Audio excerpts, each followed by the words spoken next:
Yesterday, a lot of this fan base would have felt validated for not falling into this title challenging hype. However, we can't lie to ourselves and say that we didn't feel just a little bit disappointed after not securing the 3 points against Everton. Today, my friends, I'm here to discuss the 5 key things we learned in yesterday's draw, as I'll be discussing the great performances from Yo-Yo. Does this team rely upon Cucurella more than we actually realize? Is Cole Palmer too good to ever be subbed off, plus a lot more? So I hope you guys enjoy the video, get involved in the conversation, show us some love with that like button, and let's get straight into things. The first thing we learned, Yo-Yo stepped up big. Now for myself, he was one of the best performances in our team alongside Caicedo and Enzo Fernandez. Boy, did Toson step up big with a big boy Prem experience performance. He absolutely nullified the entire threat of Calvert-Lewin. He actually bullied him at times, and that's no easy feat against one of the most seasoned, difficult target men forwards in the Premier League. So if we look at Toson's game in greater detail now, we could see that he attempted 112 passes. He completed 103 of those passes. He had the most ball progressive runs and carries out of anyone in the team. He won 5 out of 5 ground duels, 5 out of 7 aerial duels, and he played 7 out of 11 long balls too. This was an imposing performance from Toson yesterday, and he played a key role because Everton's main threats came from the left side, and anything that Calvert-Lewin was set to scrap for. So to really nullify their threats, stopping Calvert-Lewin was key. You could see how aggressively Toson was man-marking Calvert-Lewin. If Lewin even stepped up into midfield, Toson would go past the halfway line to make sure he was still on his man. His great performance culminated in the most decisive action of that game yesterday with his incredible block to deny Ndiaye the opportunity to secure the 3 points for Everton near the end of that second half. But outside of his great defensive game, we can't forget the quality he showed on the ball. As I said, he had the most progressive carries and passes in that game yesterday, and he realized very quickly that if he wanted to try and get past this Everton defense, he was not afraid to play those quick balls over the top to try and play through them and inject more pace into our game. It was a great, commanding performance from Toson. And with the injuries that we have now to Fofana, Badiashile, players that to this day we don't know how long they're set to be out for, this is now the moment for Toson to step up and to prove to us why he was bought to begin with. So great performance from him. For the second thing we learned, did we miss Cucurella?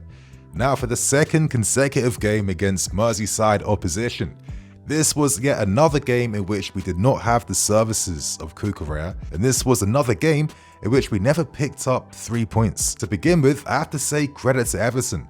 They came with a smart and effective game plan. They doubled up on our wingers down each side. They refused to press us high. They wanted us to have the ball in deeper areas. Instead, they focused on prioritizing their shape, keeping their defensive discipline, blocking off passing lanes, making it hard for us to play through them. Compared to the recent performances we've seen from us these last few weeks, this was a very flat performance against Everton. And in the end, Everton won the tactical battle by forcing us to play the game they wanted us to play. Now, comparing the passing networks between our game against Brentford last week and the game yesterday, you can see a massive contrast. Against Brentford, we had connections across the field, particularly down the left-hand side and in central areas, but against Everton, the main connections we saw were between Gusto and Enzo, who were way too deep, and the forwards were isolated, the wingers were isolated, and it's no surprise why we were so susceptible to being doubled up on. What created this very flat performance against Everton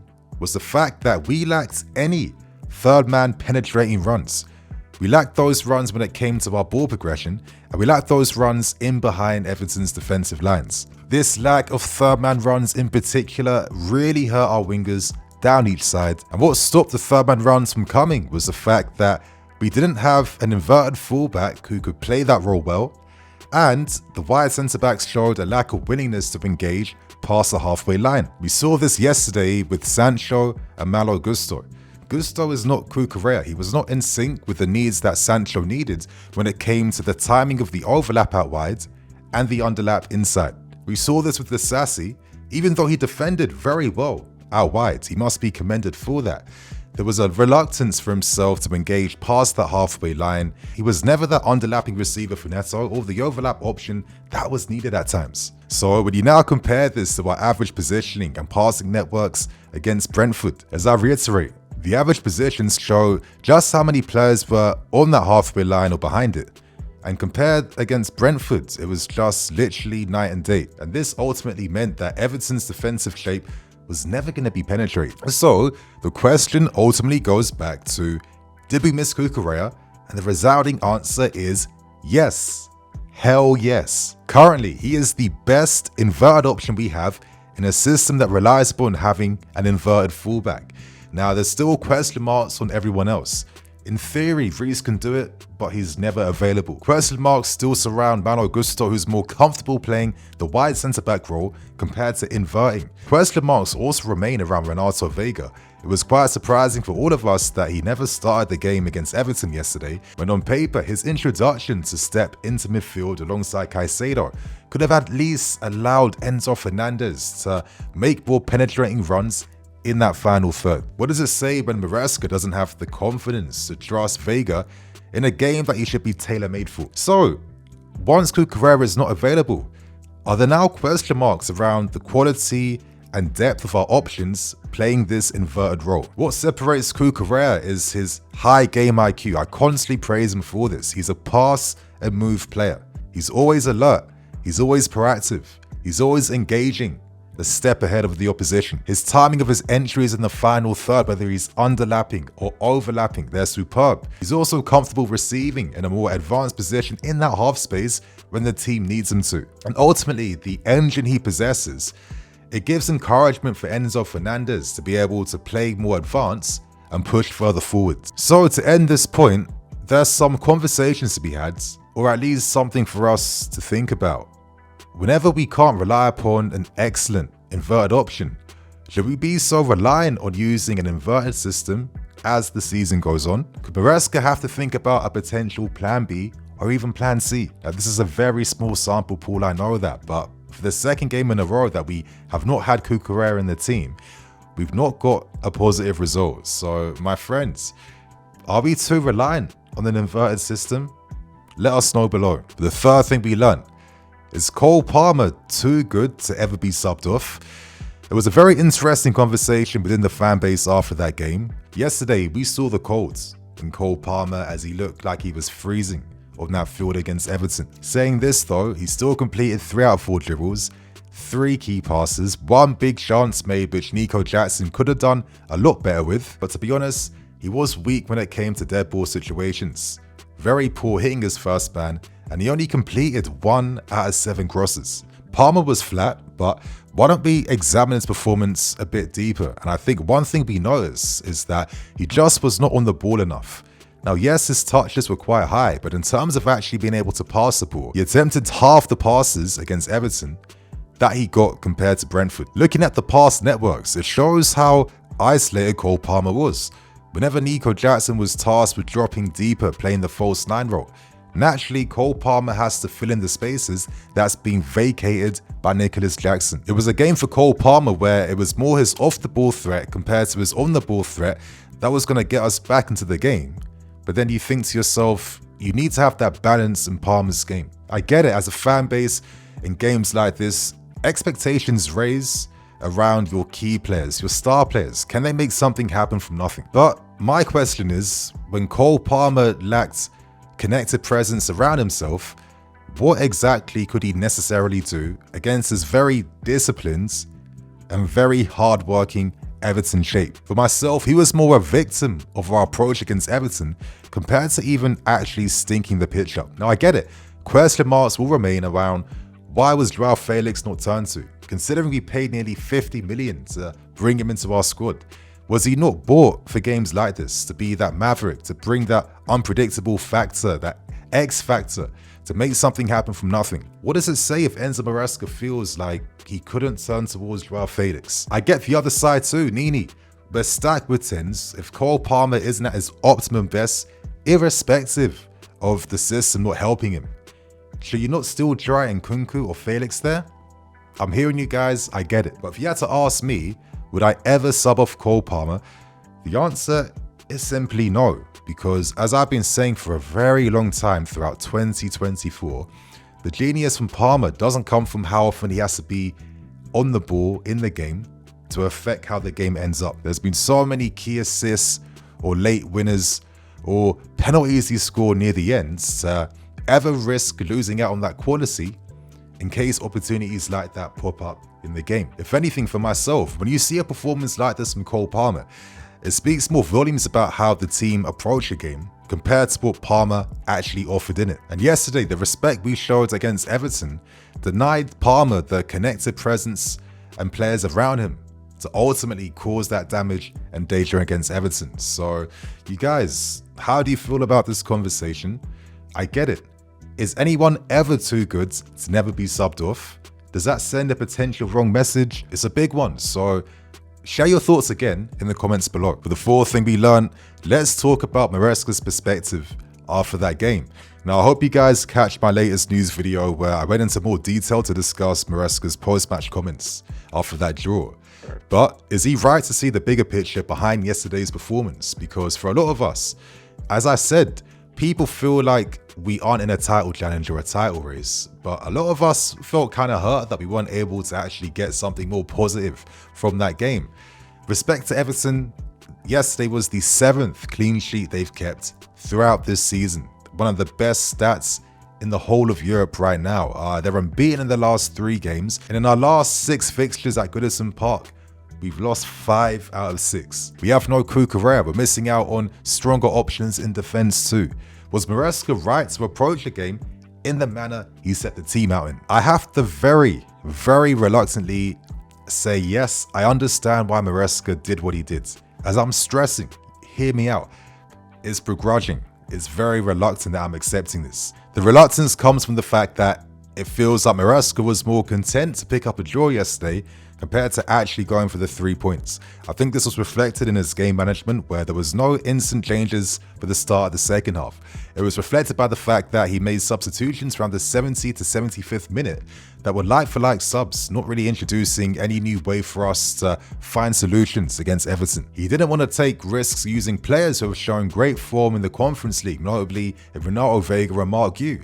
When you're introducing Nkunku, who Maresca himself admitted is not an out-and-out striker, who has kind of suffered at times due to that lack of service, was this not an opportunity potentially for recent hat-trick hero Mark Yu to at least get an opportunity for the final 15 minutes to give us a platform to attack headers, to put the Everton defense under pressure a little bit? I discussed the analysis behind this game. We did not do enough to give support to our wingers, and I feel like that was reflected by the fact that we didn't want to tell defensive options to push up. We were more worried about protecting the spaces in behind. We were more worried about keeping a clean sheet and being defensively strong compared to really testing and taking our chances against the Everton backline. Still, as I said, I get it. Maresca can feel like this is the right approach for the future because he's not thinking about tomorrow. He's thinking about the long term. We have one of the youngest squads in the Premier League. We find ourselves in a second place position, maybe ahead of the expectations Maresca even had. He may have felt that this approach was the most responsible approach, and even though we aren't necessarily going to create as much, this is where the players can maybe shine through with the rare moments of quality that come their way. Historically, we're more likely to lose the game compared to even getting anything at Goodison Park. So to get that 1 point at least is something we can take forward into our following games. And to end things, Maresca said since day one, there is no title race, there is no title challenge.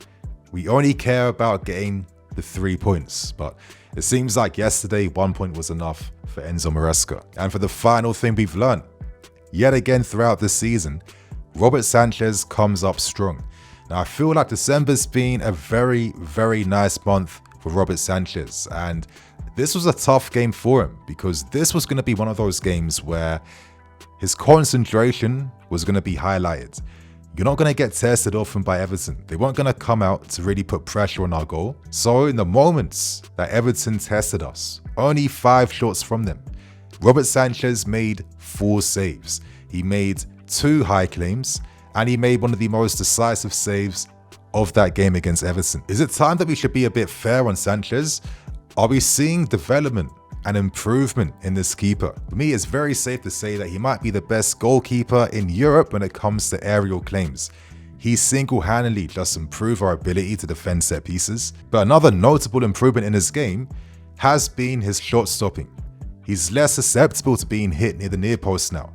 He makes these Petr Cech-like saves where he doesn't allow any shots to get underneath him, and he shows a willingness to engage outside his box to quickly see the danger to make the right decisions. And for the final thing, it might be controversial, but hear me out first. We know that his biggest weakness is his passing. Even though it's not as bad as we think it is, it's just not at the elite level that we'd like to have to maybe add another dimension in our team. And I think a lot of times we notice this when he's under pressure, when he's more susceptible to just kicking the ball out of play. But on the other side, he has shown an improvement when it comes to being the goalkeeper that can kickstart counters. How often is his long throws helping the transition? How often are his goal kicks pinging passes, finding Nicholas Jackson or players out wide, regularly kickstarting counterattacks? That can't be ignored. And also his improvement when it comes to playing outside his box, even stepping up in the defensive line to be a passing option.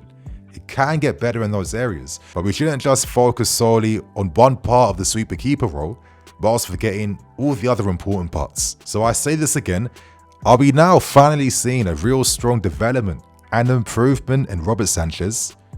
Who knows, but right now, you're getting this sneaking suspicion that you can start to trust Sanchez when he's between the sticks. So my friends, that is everything we learned against Everton yesterday. I hope you guys enjoyed. Get involved in the conversation because, yeah, I do definitely feel like this was finally the game where we could have conversations around the other side of things now. And I'm really curious to see how you guys feel about things now. So my friends, show us some love, hit that like button. I'm Nini FC, this is Blue Lines TV. See you all soon. Cool.